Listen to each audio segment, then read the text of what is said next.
Hello, P Street family, and whoever else might be joining us for this Sunday night Bible class that I am teaching on behalf of the church here and for the church here. We have been looking at the book of Leviticus, which we said last week has, might have initially sent some of you running for the hills, or at least thinking, I don't have time to study that book. I don't see what practical purpose that might have for me, and so sorry, Jacob, but I'm out. I get that. I understand why some have that kind of response and reaction to the book. But I've really enjoyed studying it and thinking through some of it, and so I want to start this. So last week was just a very broad introduction. Here I want us to focus on the holiness of God. So I've kind of entitled this lesson "Holy, Holy, Holy." Although living in the Garden of Eden with God did come with certain responsibilities, accountability, Adam and Eve enjoyed an innocent freedom. God would visit them in the garden, and they walked with God. They talked with God. I mean, that would have been something, right? But then Adam and Eve fell. They failed. They sinned. And God ushered them out of the garden, a place that obviously represented full-fledged fellowship with Him. Things had changed. Because you see, a holy God dwelling with an unholy people is a dangerous endeavor.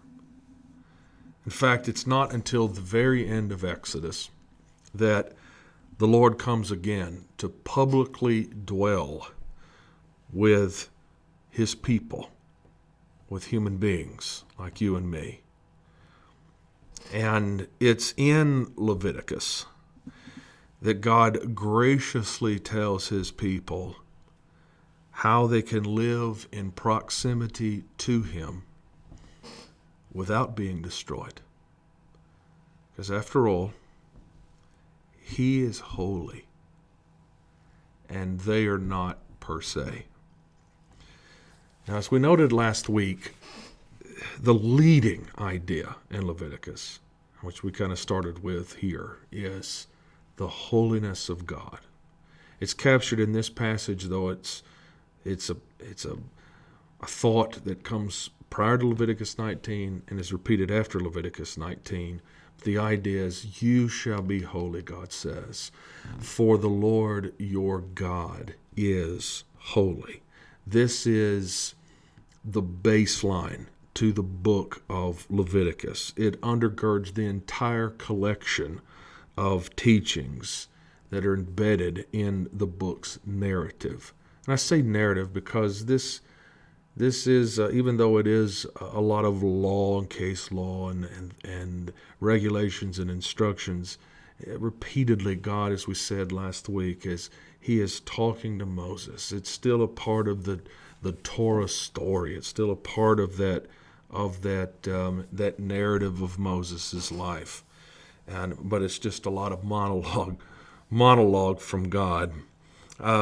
Gary Schnitger, that's a crazy name, but he wrote a book called The Torah Story. And here's what he says about Leviticus. He says, Leviticus tells the story of the literal problem of God's holiness within Israel's camp. But let's ask this. What does it mean to say that God is holy? It's a word. Holy is a word that many of you have heard on many occasions. It's a word that we sing in a lot of our hymns. And I think when most people think of holiness, they're thinking, well, this has to do with the fact that God is really, really, really, really good. He is just morally pure.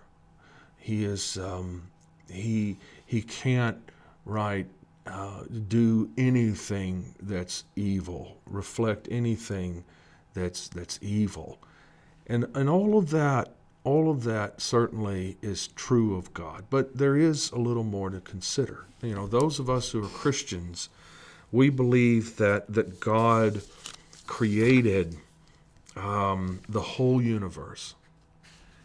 And he is the one and only being with the power to make a world full of such beauty and life.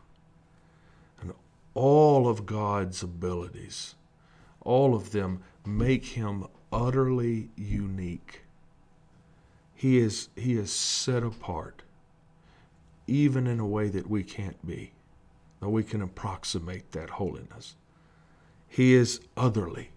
He is totally and completely and fundamentally different from anyone or anything else.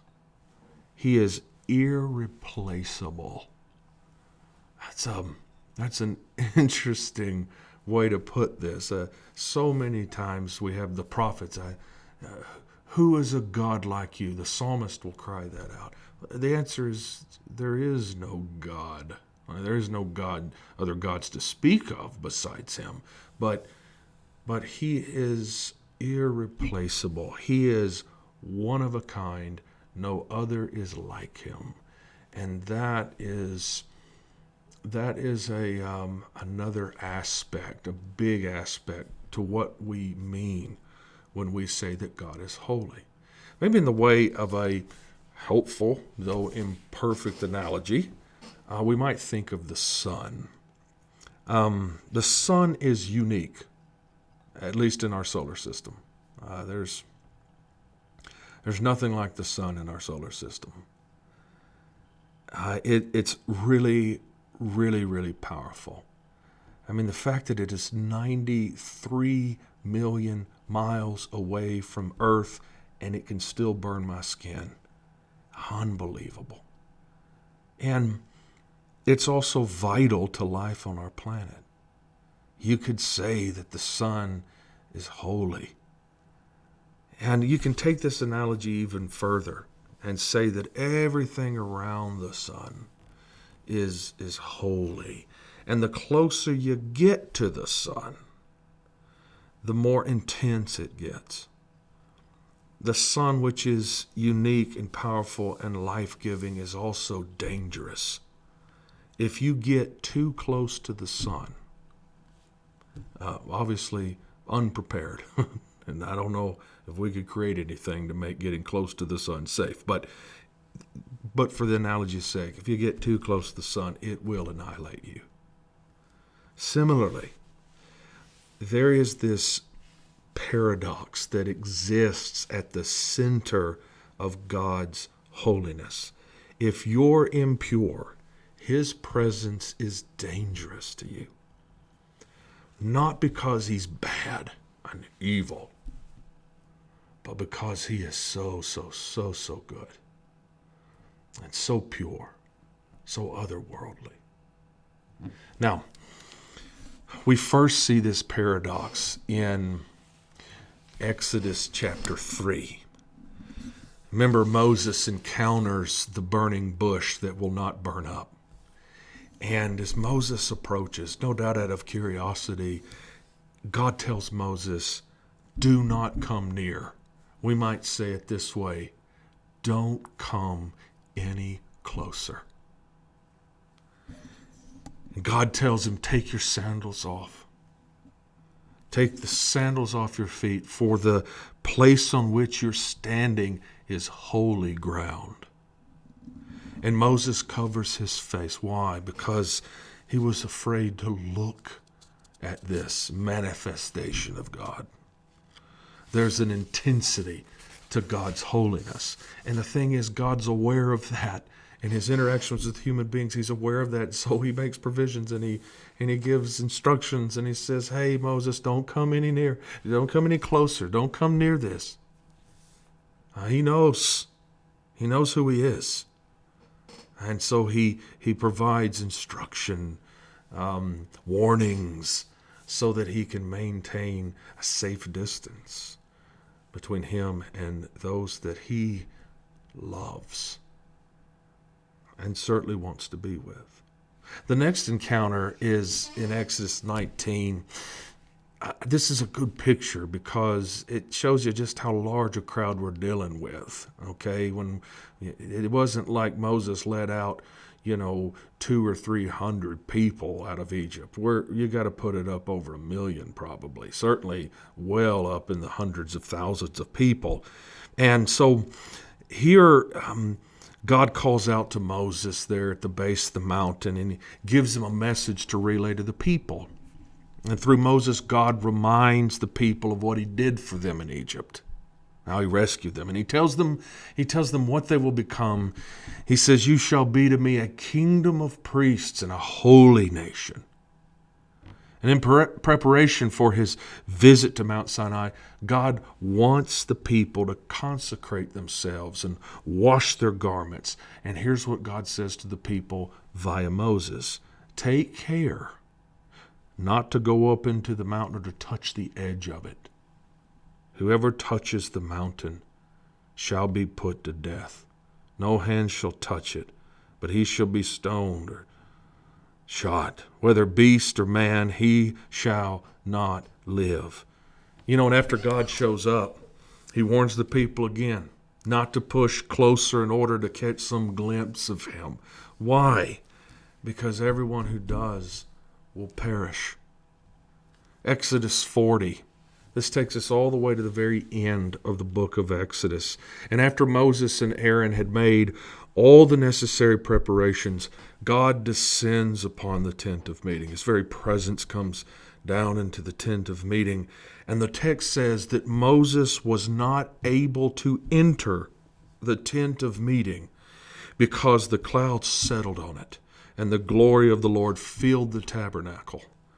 So as Moses was standing outside the tent of meeting on this occasion, the Lord calls out to him from the tent of meeting. And that's where Leviticus comes in. God's holiness refers to his exceptionally pure and powerful presence. He is totally and utterly set apart from his creation and evil.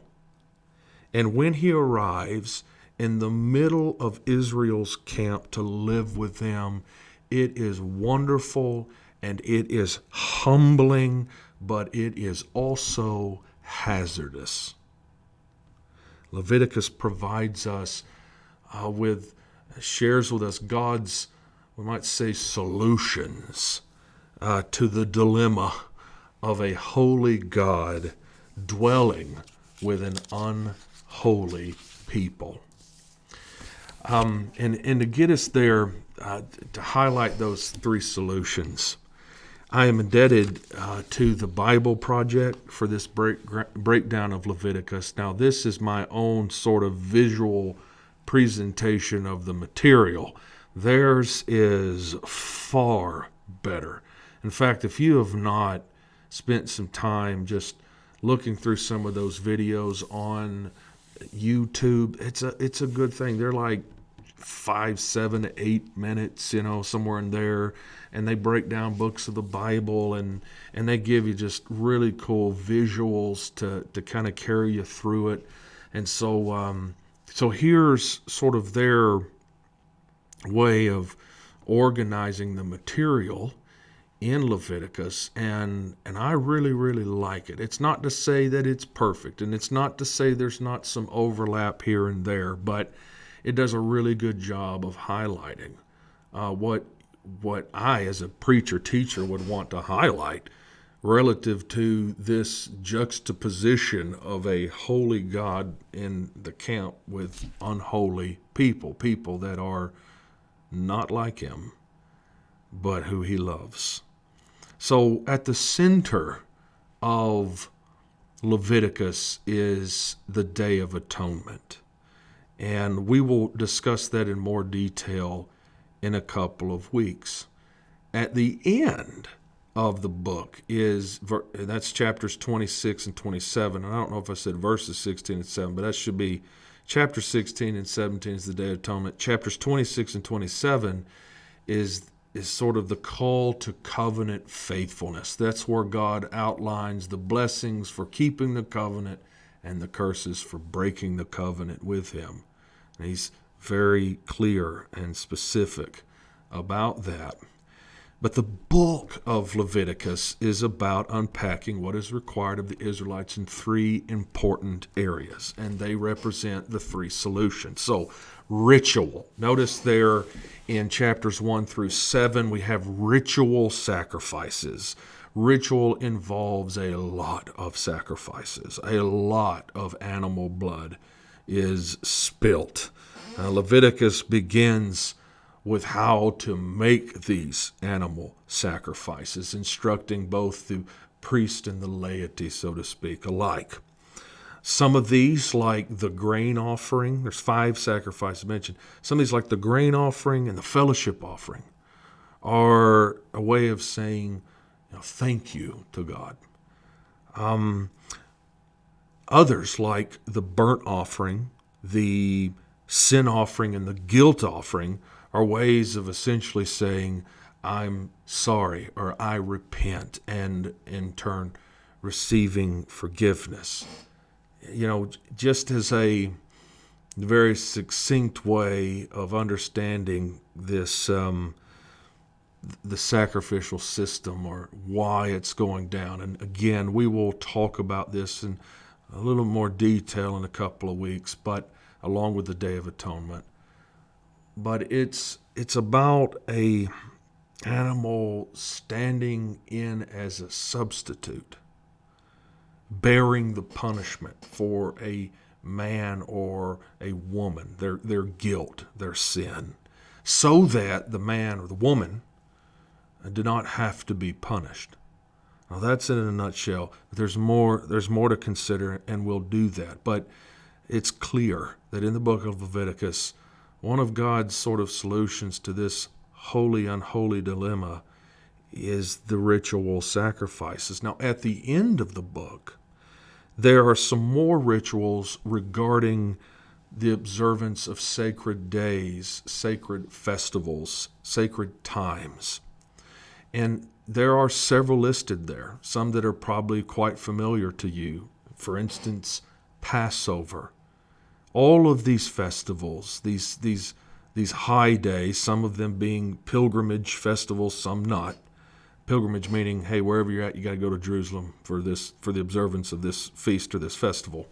And all of these feasts or festivals retell some part of the story of how God rescued Israel and set them apart from the nations. One of the things we could say is that remaining holy. God says, I'm holy, you be holy, because I'm holy. And this is a call. These laws not only reflect God's holiness, but they're also a call to Israel to be as holy as they can be. And a big part of remaining holy is remembering, right? It's remembering, look what God did for me. How can I not live for him? How can I not obey him, right? So you have the ritual sacrifices and you have the ritual feasts. The priesthood comes next. The priests, they are equally important. Again, as we've discussed, being in God's presence is dangerous. It's hazardous. And so God appoints priests as special representatives who can go into his presence on behalf of the people. And the priest could also, on behalf of God, could go and instruct them and teach them and lead them in various ways. So in Leviticus 8 through 10, we have a story not only about how those first priests, Aaron and his sons, and how they were ordained to the priesthood. It also includes a story about Aaron's sons, these two priests who are killed by God, who die for not, we might say, following proper procedures, for not giving God what God asked for. In short, for not taking God's holiness seriously. And this is something we can't miss. And some debate about whether this is still instructive for us today. But there are only two stories, what we call stories or, prose narratives in the book of Leviticus. The first occurs in 8 through 10, including this story about Nadab and Abihu. The second one occurs in Leviticus 24. We mentioned it last week. And that's about a blasphemer who's put to death, who did not honor God's name, who did not consider God's name holy. And I don't think we should overlook the fact that these two narratives demonstrate very serious consequences for not taking God's holiness seriously and for not understanding that God means what he says and says what he means. I think it's instructive. I think it's instructive even for us today. Now, Leviticus 21 and 22 presents the higher standards that the priests have to live by because they work so closely to God's presence.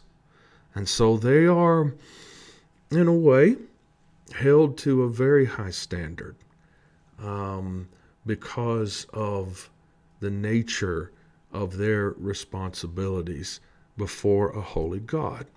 Now, the next quote-unquote solution is concerned with purity. And that involves both, as you see here in chapters 11 through 15, ritual purity, as well as chapters 18 through 20, which is a discussion of moral purity.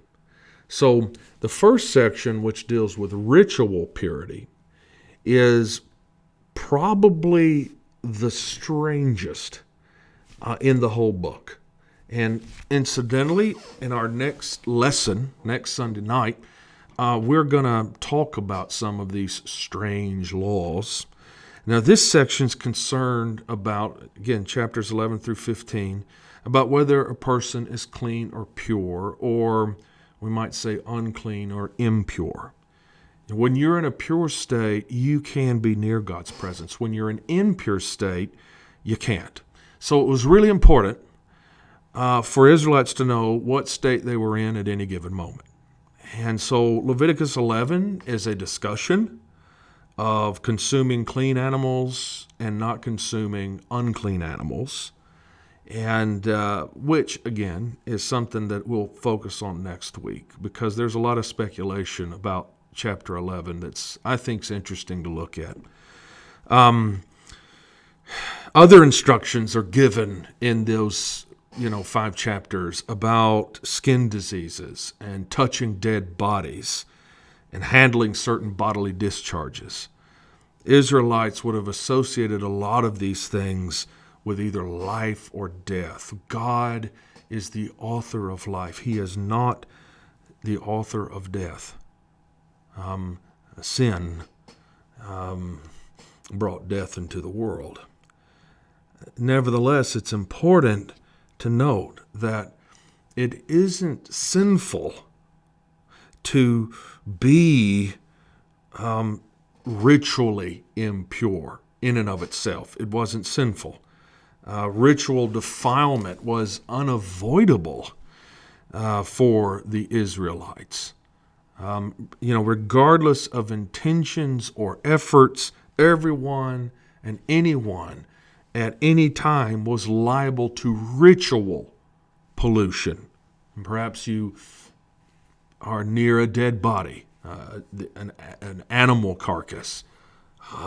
You got to go to the bathroom. I mean, there's You're going to make babies. There's a lot that happens here. Women, they have that natural cycle they deal with on a monthly basis. So ritual defilement was not sinful in and of itself, because some of this stuff was it's what's going to happen. And so you were supposed to wait a specified number of days before approaching God's presence. You were to wash yourself, take a bath.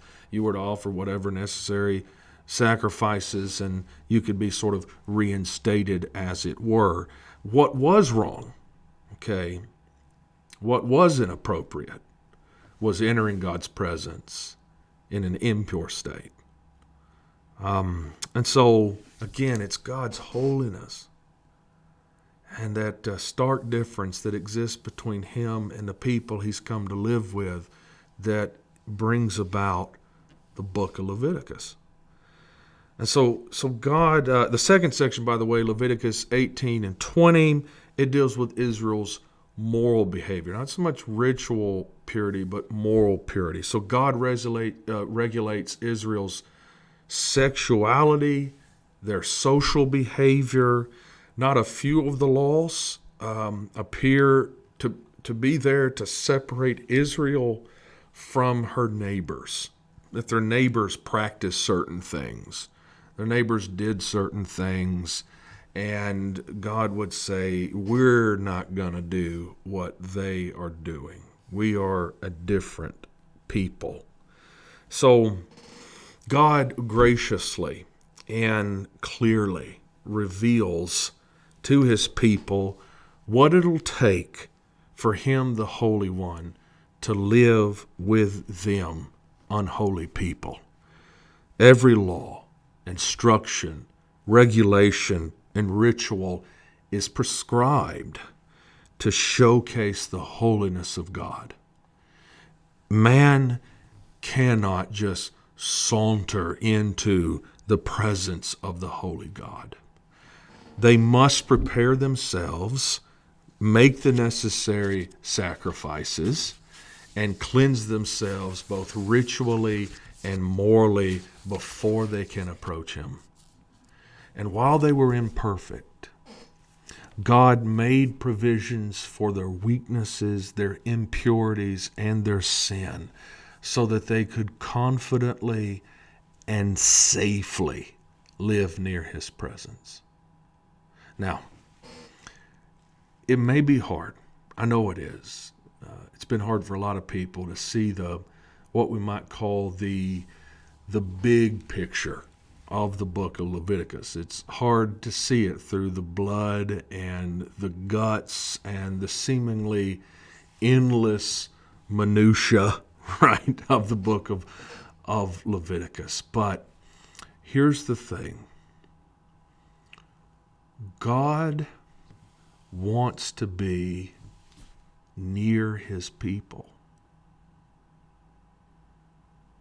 He wants to dwell with His people.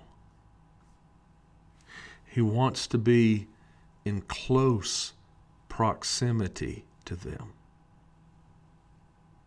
He wants to live right there in their camp. Isn't that beautiful and amazing? The Holy One, who is otherworldly, who is so far above us, who is so good, wants to be near an unholy lot who often take Him for granted and fall short of His holiness. I mean, that book it's incredible. There's so much detail. It's like God is at pains to say, I want to live with you. I do. But at this moment, with me dwelling in the middle of this camp, here's what it's going to take for us to coexist here in this setting. And what's interesting is that what we see playing out sort of in space and time, it's teaching us a lot about what's to come. It's interesting. I'll slide this in here. But in John chapter 1, we learn that the Word, who is Jesus, became flesh, and He dwelt among us. You could just as well translate that. He tabernacled among us. And we saw His glory. Glory is the only Son from the Father. So there's so much that's going on in Leviticus that's going to happen again. But it's going to be better. So we're going to pick up next week, and really having established that baseline for the book, we're gonna look at some strange laws. I want to focus. Can't look at them all because there's times where you're reading the book and you're like, oh, what in the world? That is so crazy. That's so weird, And so we're going to spend a little time mainly in Leviticus 11 and thinking about the animals. We might even do a little, have a little quiz or game that we'll play out of the gates next week. So I invite you back. In fact, here's just, again, a little preview of where we're headed. Strange Laws, the 24th, so we'll really get to focus in on some of those sacrifices. We're going to call that the Savior in the Shadows. And then again, we'll think about this old covenant in relation to the new covenant, and which is called a better covenant, and think about some of the implications of that. So I appreciate you watching and hope that it's been beneficial to you and has helped your understanding and your appreciation for the book of Leviticus. And again, thanks for watching.